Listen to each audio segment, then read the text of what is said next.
Zephanie Di Maranan, nagseselos nga ba sa closeness ni na Michael Sagar at Cassie Legaspi? Welcome to Celebrity PH YouTube channel.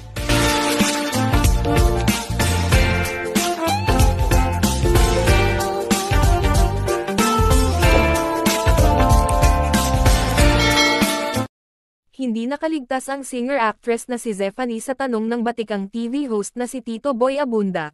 Ito ay tungkol sa closeness ng kanyang longtime friend at ka-love team na si Michael Sagar at ng actress-host na si Cassie Legaspi. Matatandaan na matagal nang nalilink sa isa't isa sina Zephanie at Michael dahil sa kanilang solid friendship. Sa ngayon ay magkatambal sila sa ikatlong kwento ng Sparkle U series na may pamagat na Sparkle U Sound Trip kung saan kasama nila sina Althea Ablan at Sparkle newbie na si Matthew Oy.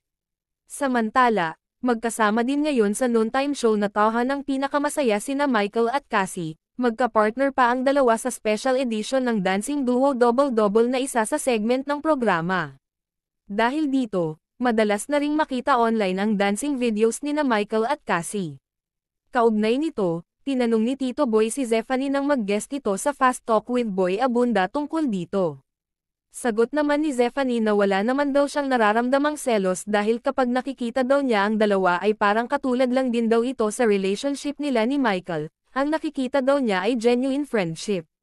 Paglilinaw din ni Zephanie na gusto niya lang din makita si Michael na masaya at masaya siya na nakikita itong kasama si Cassie. Pero may kasunod pang tanong si Tito Boy na nagpahinto kay Zephanie. Tinanong siya ni Tito Boy kung mas maging masaya ba siya kung siya lang ang nag-iisa sa buhay ni Michael.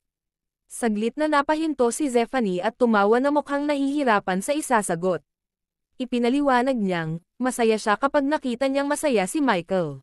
Inamin din ni Zephanie na may mga eksena sila ni Michael na pakiramdam niya ay totoo at baka nga daw dahil genuine ang friendship nila off-cam. Humirit naman si Tito Boy na masarap panoorin sina Zephanie at Michael dahil parang hindi sila umaarte at may chemistry nga din ang dalawa.